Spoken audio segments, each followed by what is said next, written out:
Okay. Mga babae yan. Pag sobrang ganda, nakakatawa. Ayos din. Ikaw, wala. Sunod ko, dahil ako mga ano. Prayer ka na araw.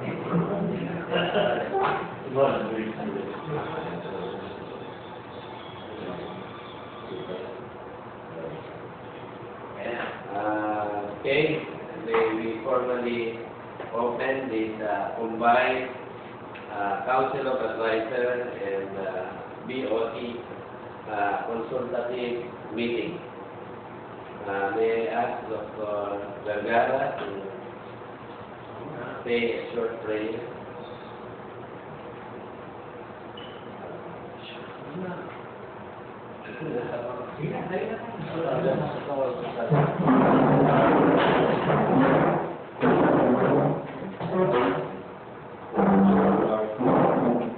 Like we were able to gather here for a very important meeting. Guide us, O Lord, that we may be able to formulate what is good, what is proper for the betterment of the association. Give us all the chances to speak and deliver what is necessary so that we can understand each other, and this is for the betterment of the association. So help us there. Amen.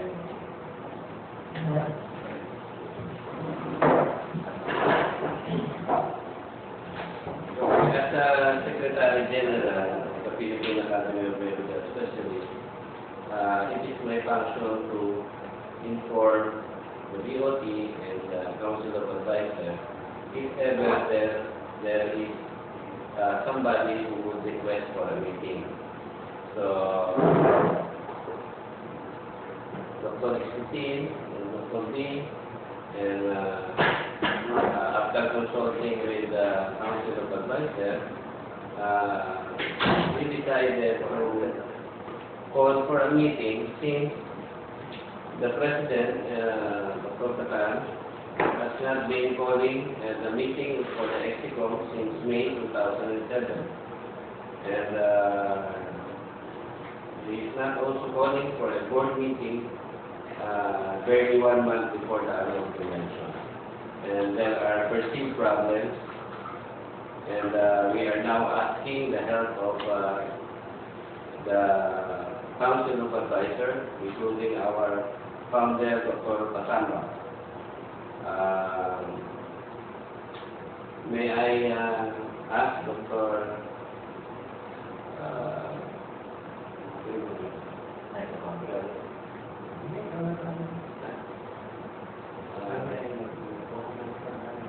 May I ask to you precise so that there will be no bias on my side. You can ask anybody question regarding the present situation in the board and the EXCOM. So we invited you so that you can clarify to us the problem, and we hope that you can give us good advice. Well, Mr. Vice President, as well as I should have the authority back then, Gloria and Joe, you know, 5 members of the board here right now. And the role of the Council of Advisors is to give advice and comments. So I think we will select from the 5 of you who will moderate.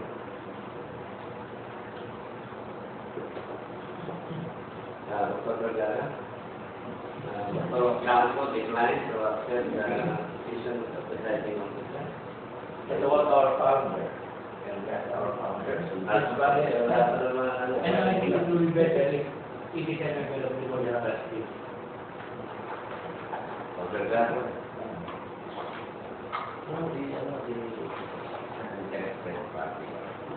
Interested party. don't know anything about happiness.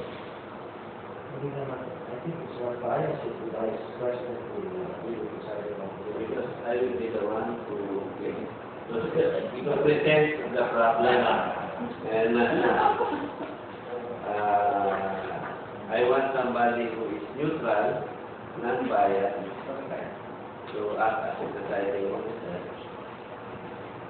Ano na ito na, ngayon is very simple mga naman.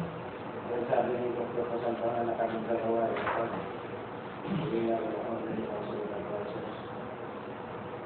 So, ano yung kasi, ganda which is that we will always have It should be a hierarchy.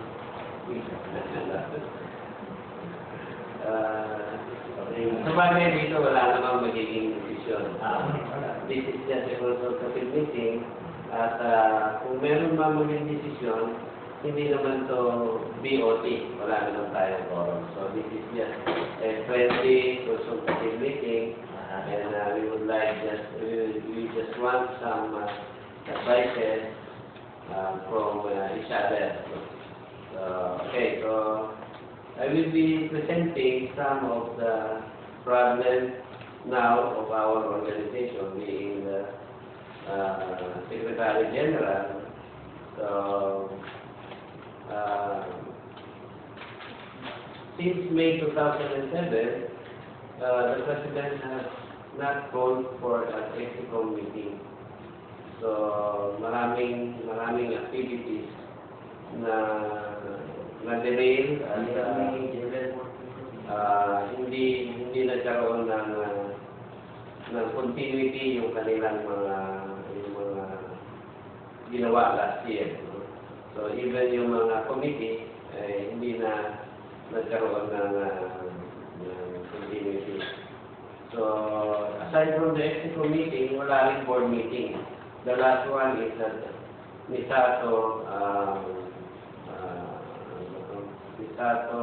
Ortigas Center, Metro Walk. It was an emergency meeting. So since then, wala nang naging meeting pa. No? So I believe as a Secretary General, as a BOT, after hearing some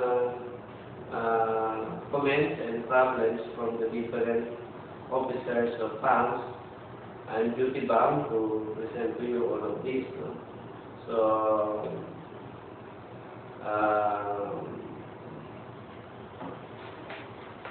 through the initiative of Dr. Lee, after knowing the problem in the EXICOM and being also a member of the EXICOM as an ex-officio past president, he is a member of the EXICOM. So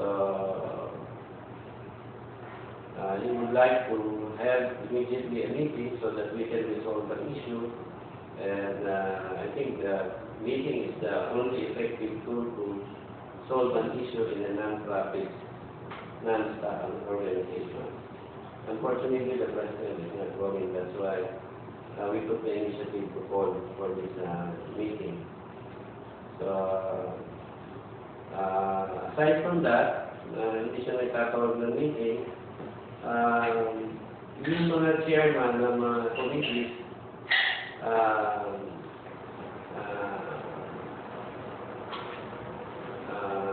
terminology na pinupos ng Dr. Lee, reservation of authority, because yung mga position like myself, as Secretary at Secretary,